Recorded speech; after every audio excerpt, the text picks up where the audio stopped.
Good morning, Jason here, Birchfield Family Farm, Oxford, Ohio. You can hear the sheep over there talking to us. It is sheep breeding time, and we are doing daily cattle moves here.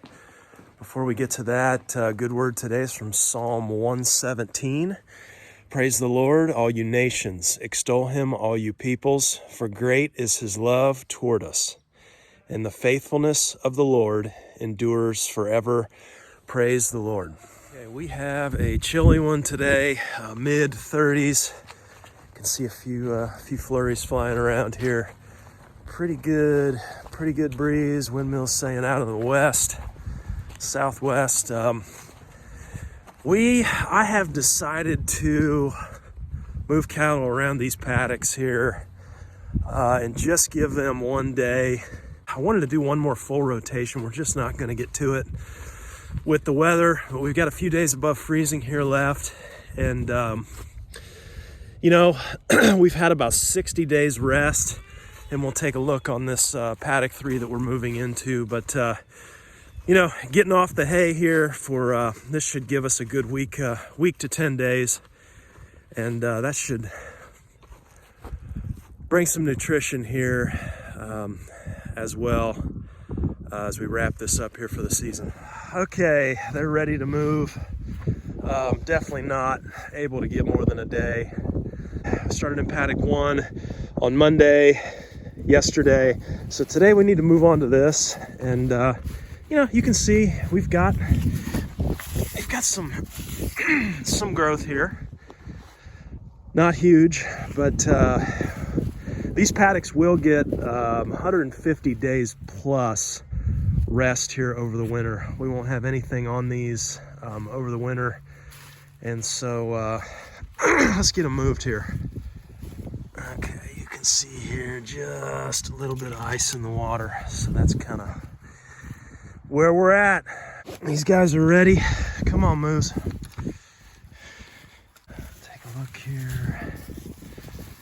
Yeah, she does look like she's bagging up a little more than last time.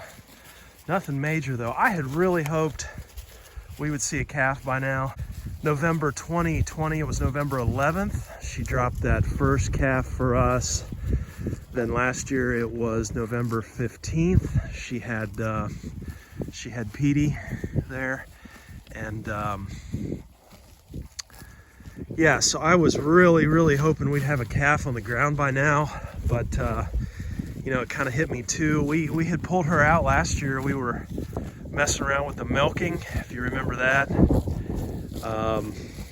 So I'm wondering if, gosh, I thought I got her back in time with the bull, but maybe that kind of messed things up. I don't know. We'll see here. I would surely hope within the next week we would see her drop one, but we're starting to get into weather now that, of course, I remember last year when she dropped Petey there.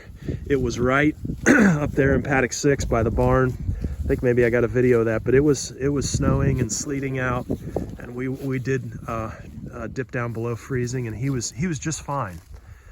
He was just fine. So that's right. I remember we put I put some hay and stuff out and made them a little place where they could go in that side of the open barn there.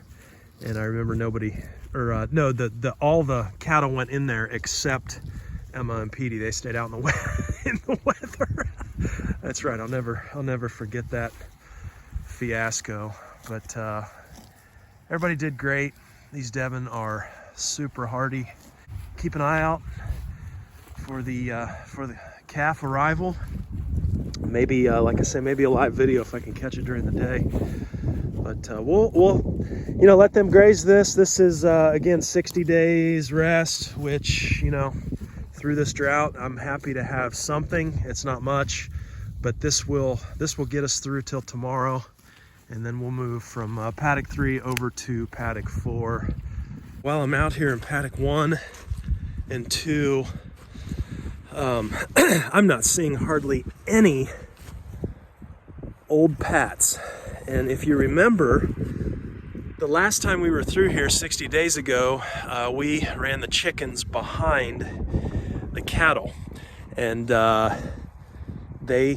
it looks like that was very successful in terms of breaking up any old pats. So looking back into paddock 1 here, I mean, they're gone. I mean, anything on the ground here, this is all new stuff. So I think that was a huge success. I know we had the really cool idea from you guys using the automatic, the flinger, the deer feeder, and that worked out. So we would move laying flock of about, what do we have, 35, 40 hens, a few roosters. We'd move them directly behind the cattle and the sheep. So you got that multi-species grazing going on in each paddock for 3 days, moving to the next one, then bringing the hens in to, that's kind of like a cleanup crew. And looking here in paddock 2, yeah, those old pats are gone. That's really cool. So we'll definitely be doing that again. I'm thinking even, you know, I would like to up our number of hens. I think that would help us too. Maybe get into that 50 to 60 hen range, and then really have them out here doing the work. Okay, it is mid-November, so we have separated sheep and 2 groups, St. Croix sheep here.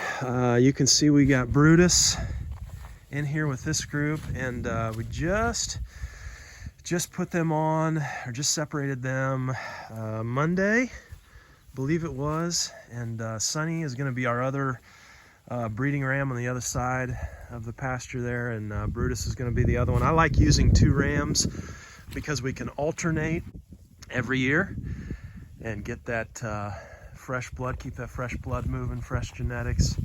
And you can see we got him colored up like a Smurf there on the beard, on his mane. And then we can tell exactly when he has mounted the ewes.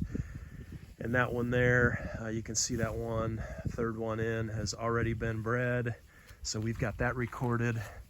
That's our first breeding here of the season. So that was, we'll say the 15th. We got that recorded as the 15th of November. So 150 days. Should put us around tax day for spring lambs. And that's going to be ideal. We did that last year, and I like that. I like that timing because, you know, we get some pretty good growth on the lambs before we hit that dry season in early to mid-July, and you know, hit that grass curve in the spring, right on the nose, and so lots of good milk from the ewes. And anyhow, this is working out for us. Of course, we are on cattle and sheep. We are all grass fed, so we don't really have that luxury to just chuck out grain when animals need nutrition. Trying to do it the low input way. It takes a little longer. You know, cattle and sheep don't grow as quickly on all grass, but I sure enjoy doing it. Always, every year. It's such a good time seeing those lambs drop, and also just, you know, having an idea of when they're going to be here is helpful. So we use a crayon. Now, I have used a breeding harness in the past. I had a ram get tangled in one time, and it kind of hurt him for a few days. I'm not saying I had done it right, though. I may have messed something up putting it on him. But every year, I just get the crayon that goes in the harness, and then, you know, stand on top of him, reach underneath, and just rub that crayon on his mane there. And then you can tell the exact day that they're bred. So we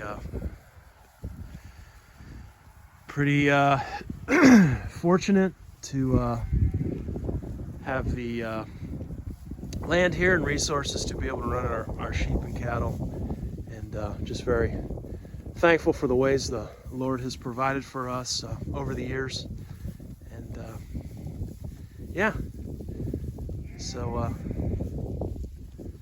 just out here loving it, even though the flurries are coming in here. Not sure if you can see those. It's a chilly day, but we're having a good time. Hope everybody's having a great day out there, and you got any questions or comments, let us know. Take care.